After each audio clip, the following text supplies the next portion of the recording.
To the science of you. The rise in medications used for weight loss means that the people who take them may need to make serious changes to their diets. And a growing area of concern is protein intake. Becky Worley joins us with a closer look.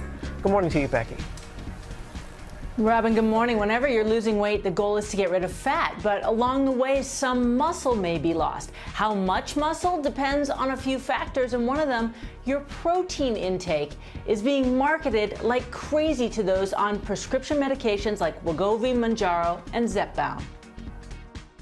What to eat when you're not hungry on Ozempic and Mounjaro. High protein products are all the rage. They're your standard protein shakes and bars, but protein chips? Protein pastries?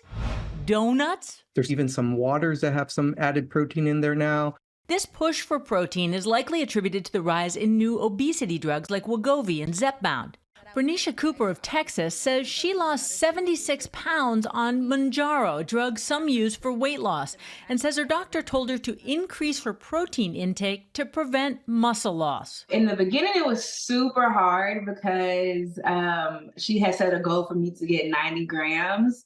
And so I was like, oh my goodness, that's so much protein. The marketing push to people on weight loss drugs so intense that nutrition chain GNC launched a GLP-1 support section in all of its stores with lots of protein products. And the world's largest food company, Nestle, announced a new line of $5 items like frozen pizzas and protein-enriched pastas hitting the shelves in October. Other companies offering high-protein prepared meals. When someone's on these medications, do their dietary needs change dramatically from, say, someone who's not receiving medications for weight loss? Yeah, it's important to remember that when you lose weight, you're losing both fat mass and free fat mass or muscle, right? Specialists say one way patients taking weight loss medications can try and maintain muscle mass when losing weight is by making sure they eat enough protein. It has definitely helped with just me building muscle. A focus that's better for those on weight loss medications and for many of us just trying to eat a healthier diet.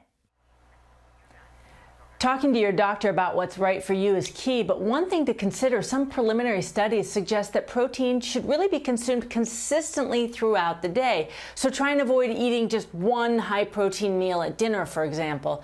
And remember that one of the most important aspects of maintaining muscle mass is resistance exercise. Lifting is key. Robin, it's a leg day for me. You can't skip leg day.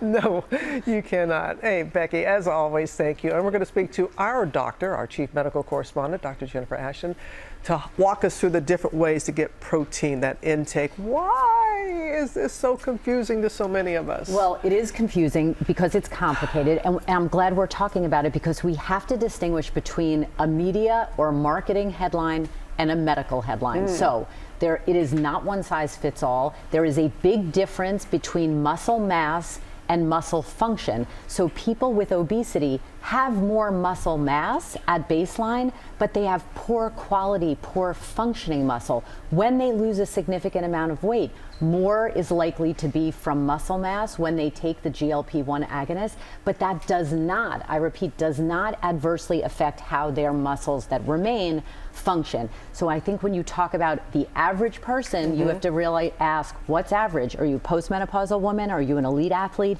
Are you a person with obesity? And then you have to go through a calculation.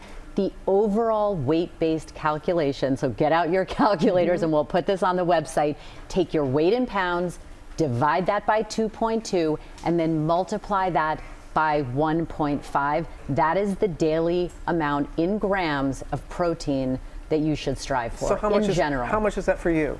Okay, so for me, I weigh 122 pounds. I strive for 80 grams a day. If you look at these props, here is 80 grams a day. That seems kind of doable if you have a protein smoothie, some eggs, some salmon, for example. If you weigh 150 pounds, you need around 100 grams of protein a day. That's a lot of food. That's a lot of food. And so it's just about being mindful of what you're eating. Look at those labels, measure out the foods you like and how much protein is in them. And then again, it's a rough approximation. And remember, more is not always better. Got to be mindful. Got to be mindful. So if you are wanting to lose weight, protein isn't the only factor. It's the only thing you should be thinking about. 100% not. And so when you talk about fitness, and remember about the muscle function, it's not just about what you're eating and protein synthesis, it's about how those muscles are moving. For exercise, you need resistance training. Like Becky and said.